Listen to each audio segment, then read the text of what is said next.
Of course, there's been an arms race for the development of intelligence between men and women because each gender has to keep up with the other, and women have their own dominance hierarchies. There's certainly no doubt about that. And of course, now men and women more increasingly compete within the same hierarchies, and we don't exactly know how to sort that out yet because it's an extraordinarily new phenomena. The dominance hierarchy is part of nature, and because it's so ancient, you have to consider it as part of the mechanism that has played the role of selection in the process of natural selection. And so roughly what seems to happen is that there is a plethora of dominance hierarchies, especially in complex human communities, and many of them are masculine in structure in that they're dominance hierarchies that primarily men compete in, or that has been the historical norm, and that some men rise to the top based on whatever the dominance hierarchy is based on, and they make their preferential mates. And it's a good strategy for women to engage in, because and many sorts of female animals do precisely this, is they let the males battle it out and then pick from the top. Or often the dominant males, there's no choice on the part of the females, it's the dominant males just chasing away the subordinate males. But with humans, it's usually the case that the females have the opportunity to do at least some choosing. And so we have, if you think about that, what that implies is that we have evolved to climb up dominance hierarchies. And then I would say it's not exactly that even, because there are many different dominance hierarchies. And so the skills that you might use to climb up one might not be necessarily the same skills that you would use to climb up another. And so then I would say what we have evolved for instead, and I'm still speaking mostly on the masculine edge of things, historically speaking, is the ability to climb up the set of all possible dominance hierarchies. Right? And that's a whole different idea. It's like the averaged hierarchy across vast spans of time. And I think it's for that reason that we, among others, that we evolved general intelligence, because general intelligence is a general problem-solving mechanism, and it seems to be situation independent, so to speak. Those who act out the role of the victor in those standard narratives are precisely the people who attain victory in life. And I would say biologically defined in that they make more attractive partners, but also I believe that there's an alignment between human well-being, which is a very weak word, and participation in these meta-narratives that drive success. Because, well, do you want to be a failure or a success? Well, it's hard to be a success. You have to adopt a lot of responsibility, and so you might be willing to take your chances as a failure, but I'm not going to make the presumption that that's going to put you in a situation other than one where you experience a lot of frustration, anger, disappointment, depression, pain, and anxiety. You don't want a factual description of every muscle twitch. You want them to distill their experiences down into the gist, which is the significance of the experience. And the significance of the experience is roughly what you can derive from listening to the experience that will change the way that you look at the world and act in the world.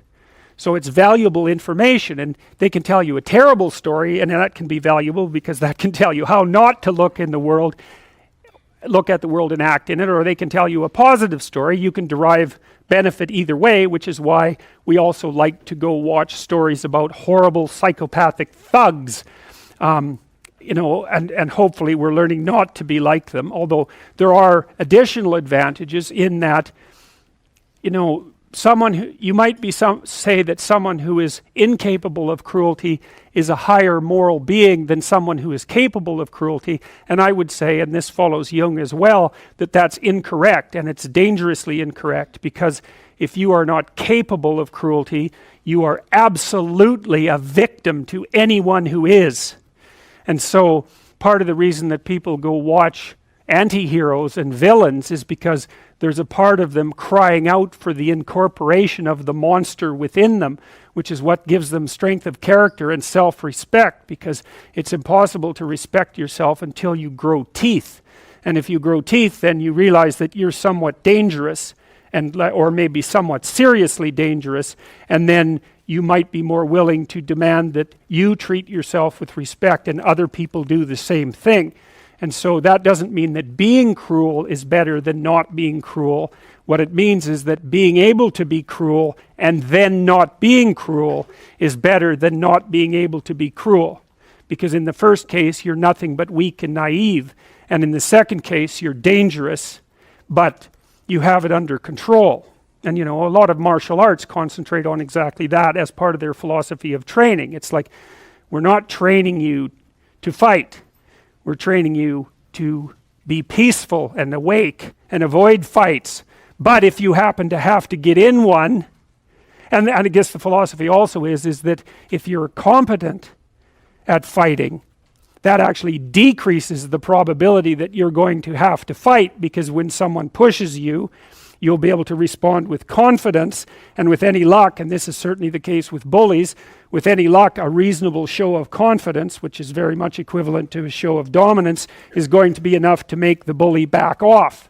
The worst of all evil predators is the human capacity for evil.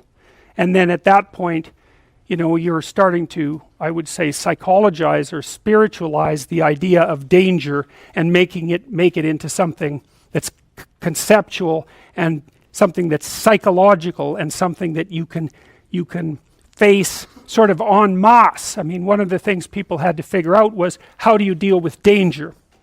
And so you figure out how you deal with a specific danger. But then, because human beings are so damn smart, they thought, well, what if we considered the class of all dangerous things? And then what if we considered a mode of being that was the best mode of being in the face of the class of all dangerous things? Well, that's a lot better. You get to solve all the dangerous problems all at once, instead of having to conjure up a different solution for every dangerous thing. And that's basically, as far as I can tell, where the hero story came from. And the hero story is basically, there's a community, it's threatened by the emergence of some old evil, often represented by a dragon. That's sort of typical, say, of the Lord of the Rings stories. There's a hero, often a humble guy, but not always, sometimes a knight, decides he'll go out there, and chase down the snake, maybe even, or the serpent, or the dragon, maybe even in its lair, and he'll have a bunch of adventures on the way that transform him from, useless naive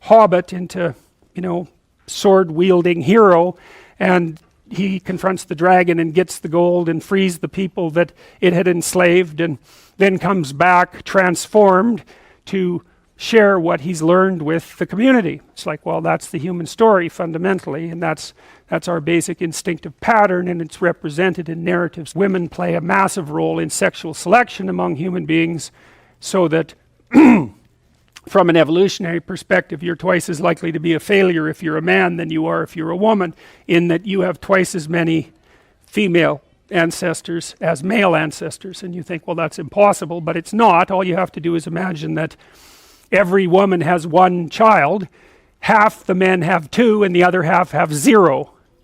And so, end of problem. And that's basically how it works out. So women are more choosy maters than men by a substantial margin.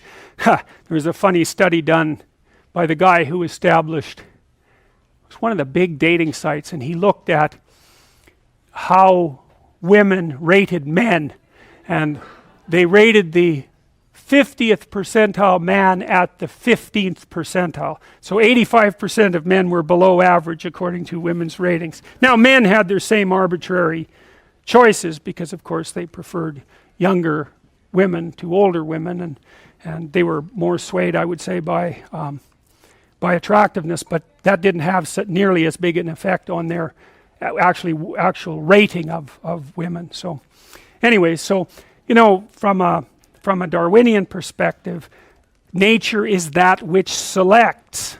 That's all it is. And so sexual selection plays a massive role in human evolution. You know, the fact that we have these massive brains is very likely a consequence of a positive feedback loop in sexual selection. You know, because otherwise that's the only time you can get really rapid changes in evolutionary space, where, you know, you get a process going that reinforces itself. So there's a little preference for intelligence, and then that produces more intelligent men and women.